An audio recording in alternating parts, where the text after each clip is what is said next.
someone in your office is stealing from you. They may not be stealing money and putting it into their own pocket, but they're stealing time.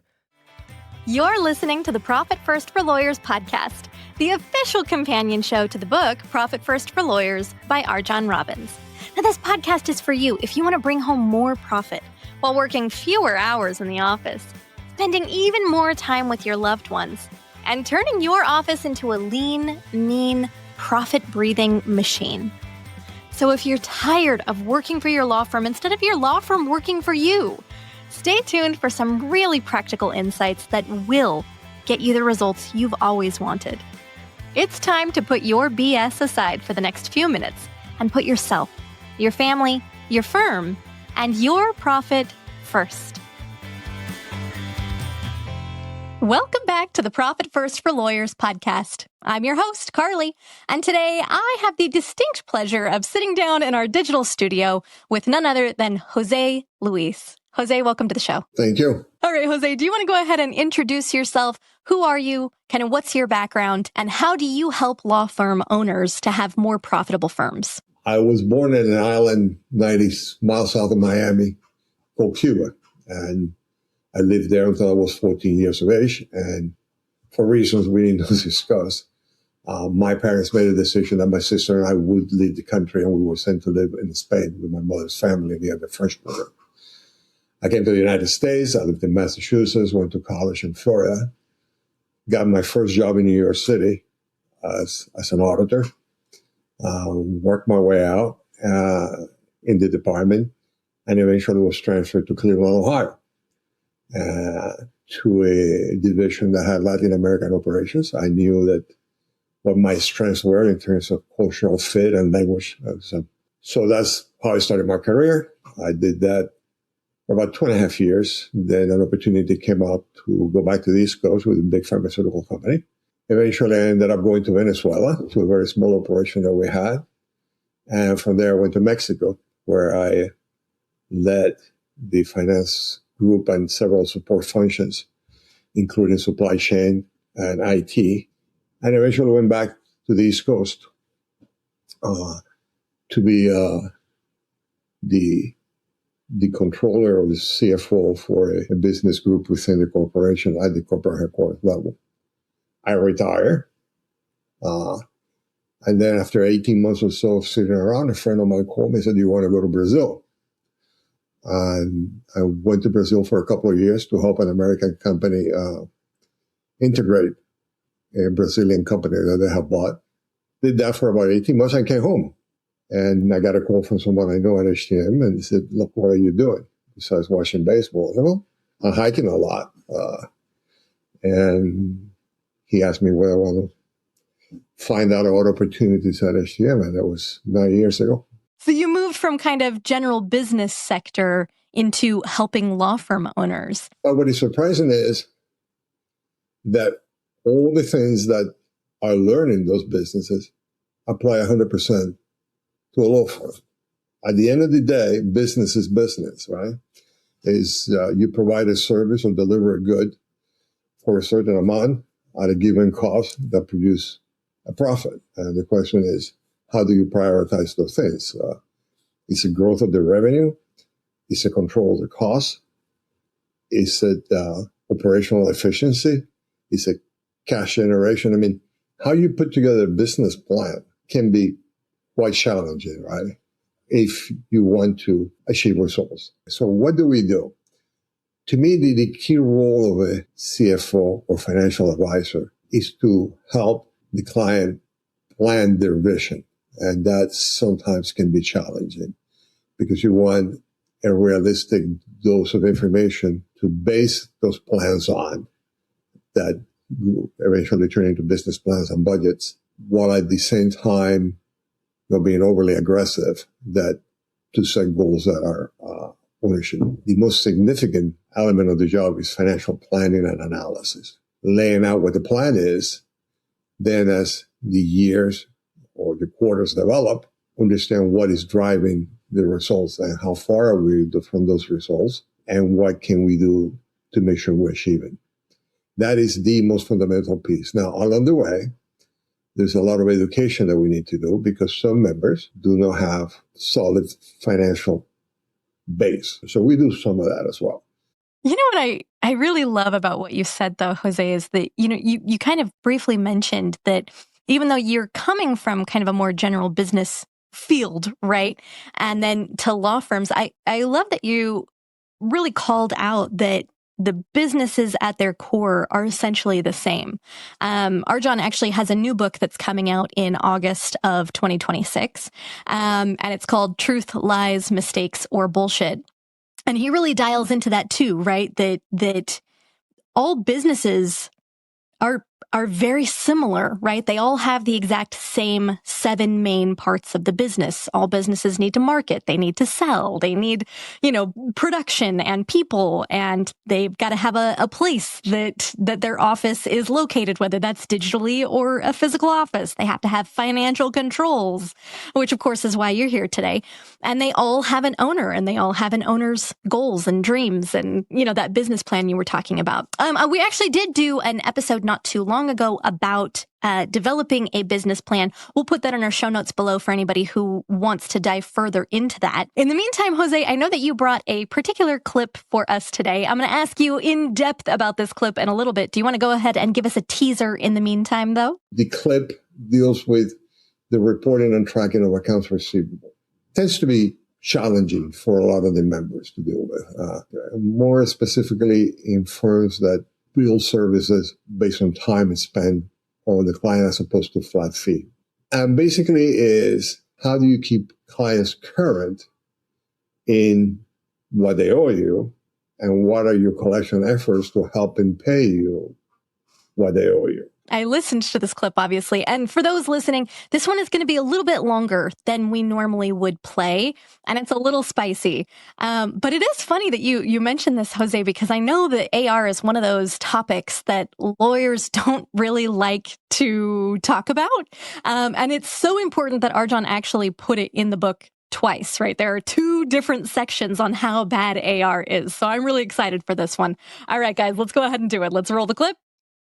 A better bookkeeper will not only present the aged AR report to you, but they'll also include columns under each tranche with the name and contact information of the client and the name of the attorney in your law firm who is giving away all your profits. What you want to look out for isn't just that client X owed us $5,000 last month.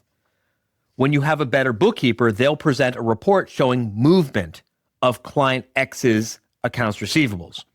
This way you can see it happening when last month client X had a $5,000 balance in arrears for 60 days. And this month, the same client now has $5,000 in arrears, but for 90 days. And wait for it, they also have a fresh new $2,500 in arrears for 30 days. In other words, that $5,000 that they owed you, it keeps getting older and older and older. And now there's a whole fresh new $2,500 that just showed up because someone's decided to do more work for them for free. What this means is that someone in your office is stealing from you. They may not be stealing money and putting it into their own pocket, but they're stealing time.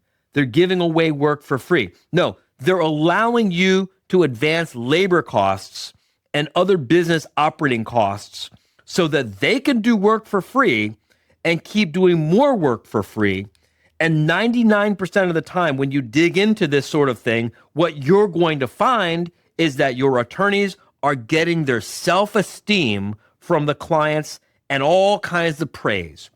Your attorneys may even be fooling themselves into believing that by allowing you to continue paying them and the rest of the staff and the rent and the insurance and everything else while the firm works for free, that they're somehow building or protecting a good relationship with the client. So let me ask you 3 potentially painful questions. Potentially painful question number 1. Whose relationship do you think that attorney is really trying to build or protect when they take the pay you give them and then do work for the client for free? Ouch. Potentially painful question number 2.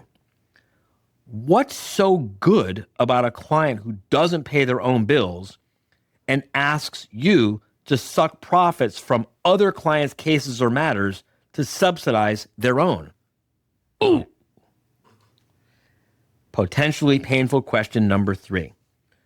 Do you really think that clients of your law firm appreciate you for not being willing or able to stand up for yourself to ensure that you get paid what you are owed?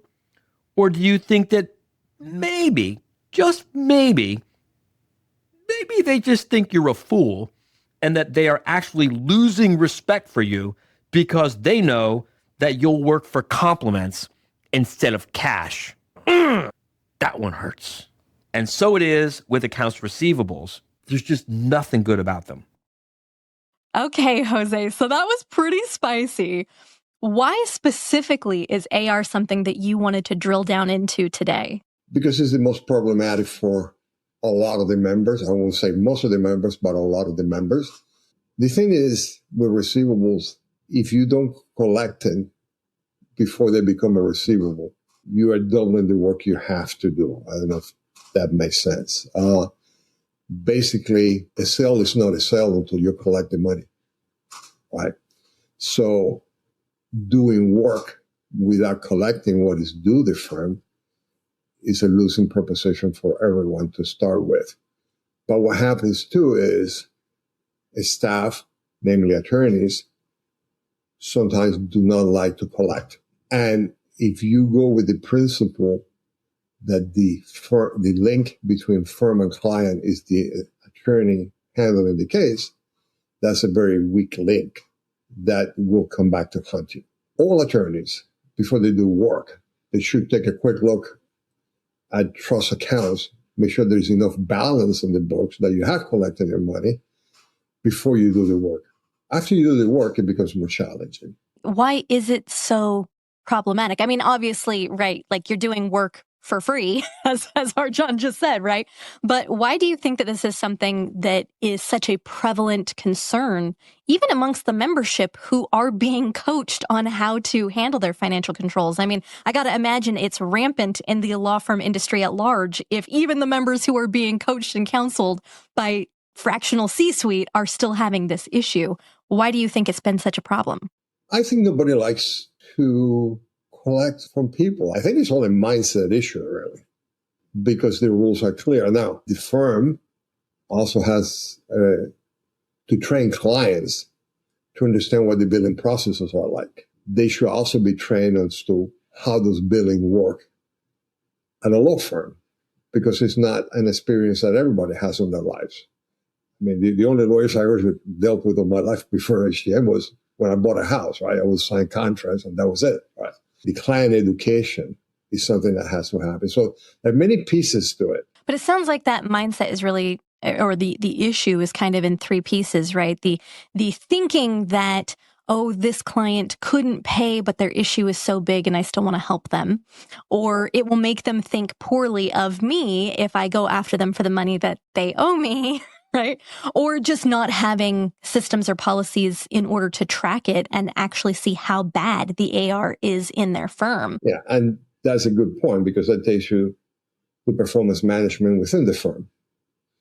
Because the way we should be compensating our attorneys would be bill and collect it. A lot of firms just pay attorneys their incentives or bonuses based on billing. Well, billing is just a piece of paper that goes out.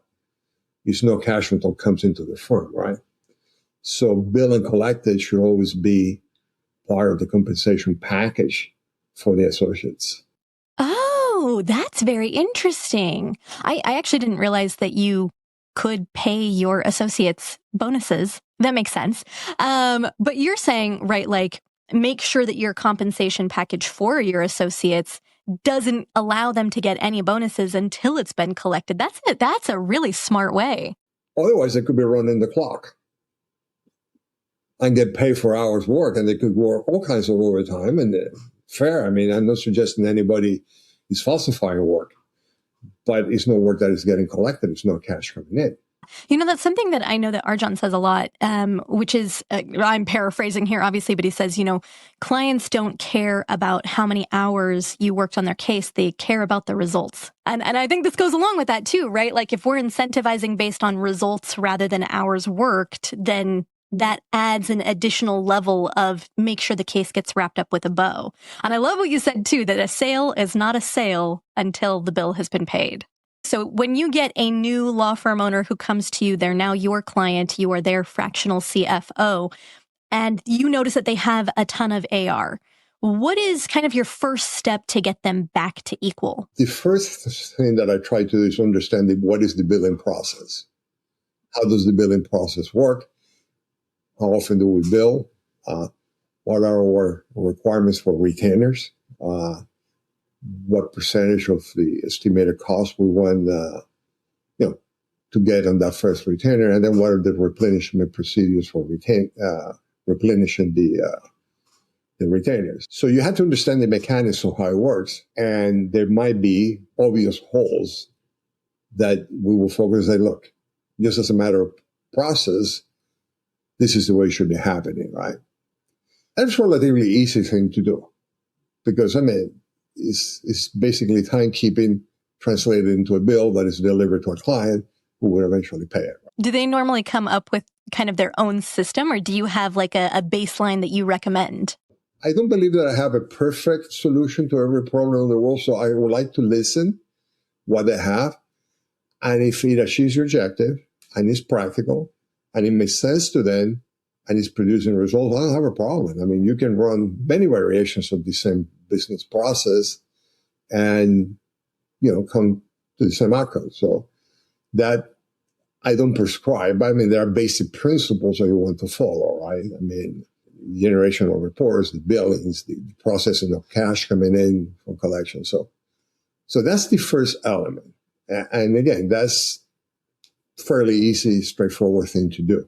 It's a conversation of half an hour, maybe.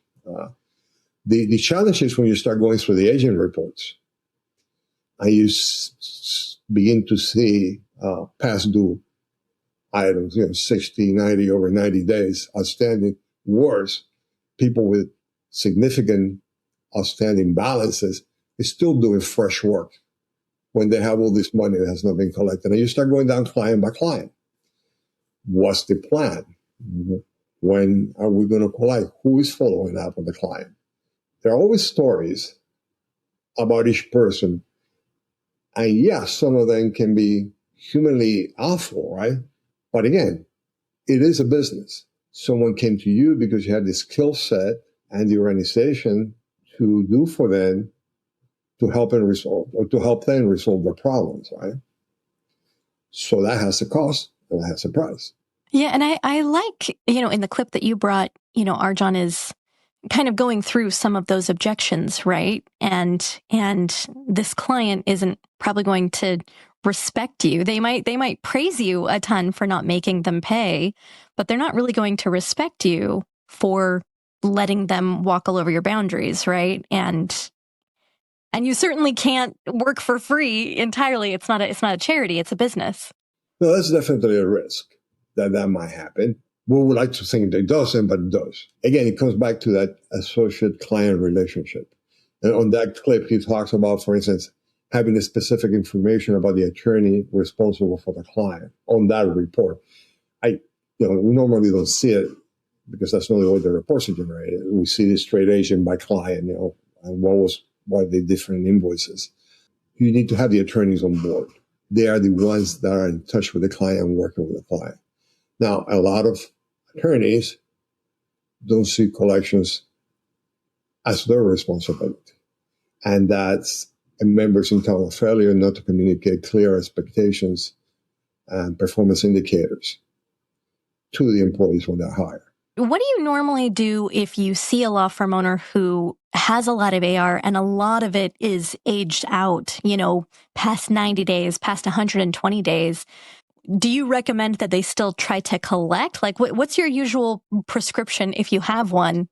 Yeah, we would always say you have to do your best effort to collect. Now, it also happens that we get members who are carrying these very old receivables, which is really challenging to get to because probably they don't even have adequate documentation. But yes, we always say you have to collect. And there are ways you can do that by incentivizing someone within the staff. Okay, these things have been outstanding 2 years. What can we get? If you hire a collection agency and if they do something, they're going to charge you at least 35%. Well, give the person that's doing the work for you 15% or 20 or whatever number makes, giving an incentive to bring the money home. I remember, working with a member, had a family law, had a lot of receivables, and around late May, early June, we're looking at the receivables, what to do. And we came to the conclusion that we should run an Independence Day or a Freedom Day campaign to collect. And they start calling clients and say, look, 4th of July is coming up. It's Independence Day. We'll give you this much discount if you pay. That's the least preferred method because that money has been outstanding for a long time. But to discount it even further is more impact on your receivables. But it's better than not getting anything at all. Oh, Jose, you're reminding me of, and I can no longer remember if this is in the printed book or only in bonus materials for the audiobook. So I will verify. But to the best of my knowledge, let me try to paraphrase. RJon was talking about how if you do happen to have a lot of aged AR that is pretty old, that your possibility of collecting it goes down and down and down, that is one of the best times to start a gas call campaign. And gas is simply the acronym for give a shit, right? This is, we call them, we care about them, right? Collecting is not a matter of lacking empathy for these people. It's making sure that, you can't run a business for free. You just simply can't, at least not all the time. Anyway. And I believe, was it in the book or was it in the audiobook? I can't remember, but he was talking about how somebody who had close to something like $200,000 in AR ended up doing a whole gas call campaign for these people who had owed for a really long time. And they ended up coming up and bringing in something like an additional $50,000 or something. My numbers might be all over the place, right? But it's like there are definitely ways to leverage the way that you reach out in a way that makes your firm look good, makes your former clients or your current client feel really good, as well as gives you additional opportunities to help them, because that, after all, is what you, law firm owner who's listening to this, that's what you specialize in. You help people with their personal problems, their personal legal problems. It begins with the mindset of the person making the phone calls to collect. If somebody picks up the phone with the attitude that, well, I'm going to try, but I really don't going to go anywhere because it's been 2 years outstanding, that's not going to be a good call. It has to be someone who wants to be successful and wants to bring it in. And again, the owner or the member can be as generous as they want to be. This is money that's out in the space that nobody's doing anything about. That's amazing. And I do think there is a really good resource in the book. It's one of the QR codes for gas calls. There's a whole script that we recommend. I will, of course, put that link in the show notes as well for anybody who doesn't have their book handy. Jose, let's switch tacks for a little bit to profit first accounting principles, because, of course, that's something that we recommend that all of our members follow. And I know that a lot of them, even members who work with us, are sometimes hesitant to do so because of, I think it's a similar fear to, that feeling that profit is somehow evil, right? Or that it makes you selfish. What is something that you normally say to a law firm owner who is scared or unsure about putting their profits first?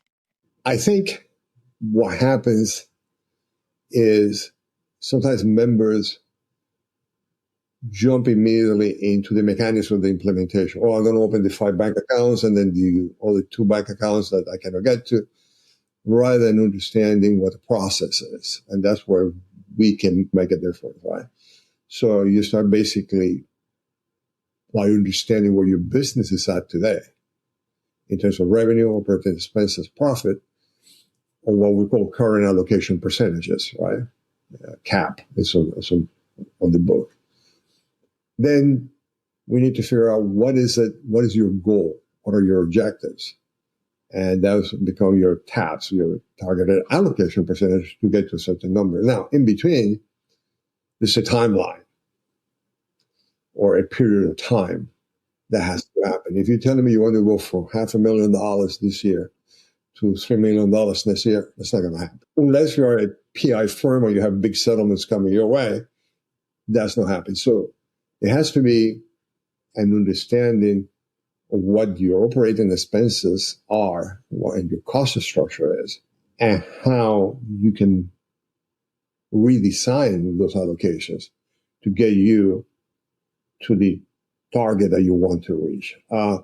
That's sometimes members that haven't reflected too much on it, right? For instance, if you want to grow revenue, well, chances are you're going to have to increase your marketing expenses. You're going to have more intake people, right? And eventually even more attorneys, right? To deliver the services if you hit the numbers that you want. So that piece of profit first, that budget development piece or allocation of resources to arrive at profits, or that are available to you after declaring what your profit is going to be, that I think is the most challenging piece for members. You know, that's a good point, because we get people on the show all the time who talk about, the start small and let it grow, which is, of course, or start slow, let it grow, which is, of course, a really important piece of it, too, because you got to get through that mindset. But I like what you're saying here, too, is kind of like, don't stay there. You really have to tie this into your goals and take it to the next step, right? You can't stay at 1% forever. I mean, you certainly could, but it's not going to do as much good as figuring out, what do I want and why does this matter enough to me such that I am willing to do the hard work that is needed in order to get my business into a place where I can receive that thing that I want. And a key part of the process is understanding why the numbers are what they are and how they have to evolve to get to the point where you want to get to, whether it's increase efficiencies, increase revenues. There has to be a clear understanding how the different levels work in the business. And because you're going to have to push different levers to get to where you want to get to. Yeah, it's all just different levers, different buttons. I love that. Jose, this has been so great. I'm so glad that you came on. I feel like we kind of dove a little deeper into waters that I swim in quite a lot. I learned a lot today. Let me go ahead and completely switch tacks, brand new topic. This is one of my favorite things that I love to ask guests who come on the show, and separate from anything we've spoken about so far, and it does not have to be finance related, although as a finance guy, maybe that's a tall order. My question is, what is one of the most profitable pieces of advice that you, Jose, have taken into your own life since becoming a team member for How to Manage a Small Law Firm?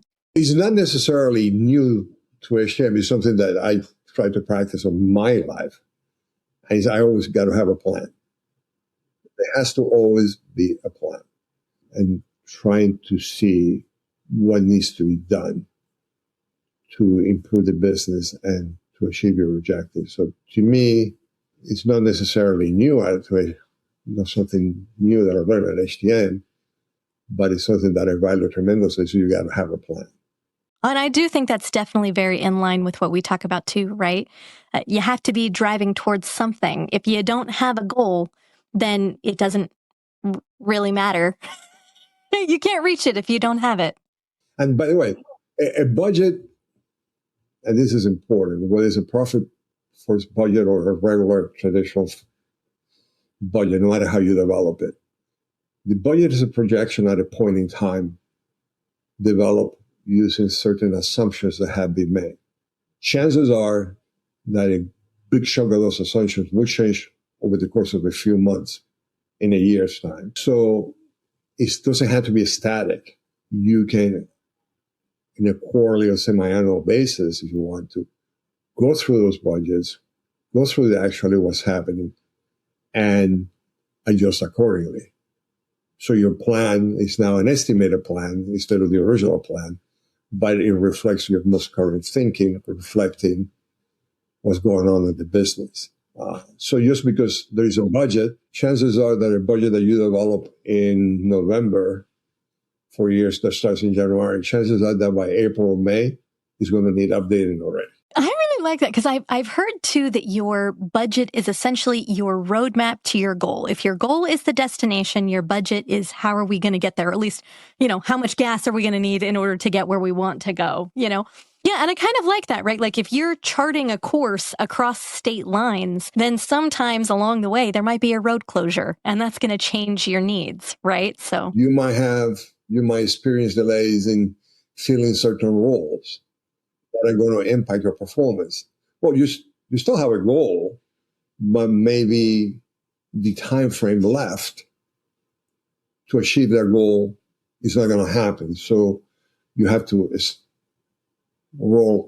push forward those dates or increase resources or change resource allocation to get there. But chances are that by mid-year, any budgets that you develop need adjusting. That doesn't mean that you're going to get away from your goals. The goals will always be there. I love that. What a great final little nugget of wisdom for us, Jose. Thank you so much for that. If I was going to distill everything that we talked about today, I would say, there were so many things that were kind of my favorites, but I do love a sale is not a sale until the money has come in, right? And adjusting maybe the way that we compensate the lawyers who are working on cases, your associates, to make sure that their bonuses are tied to performance and not only hours worked. And then I would say, I'm going to put this one here, even though it was the last little nugget. It is one of my favorites, right? Making sure that you have a good relationship with your budget. This is not a one and done. It's not a set it and forget it. This is we're making a projection based on what we think may happen. And this is something we need to relook at very often. And take a look at your mindset around your AR. I know that it is not something that most law firm owners really want to look at. But again, this is, you've already paid the expenses to do the work. This is basically pure profit at this point.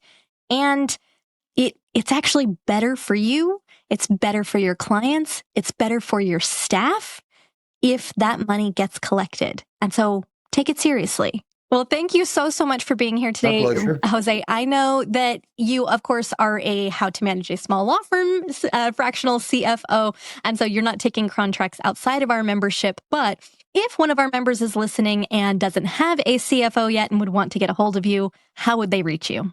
Well, through HTM, you can email me directly or through the helpline. And for anybody who's listening who is not one of the lucky members who has access to Jose, we do offer a free diagnostic call. This is simply where you sit down with a member of our team and they will ask you questions. It's just kind of getting clear on where your law firm can grow, what your opportunities are, where your weaknesses are, so that you can come in reality.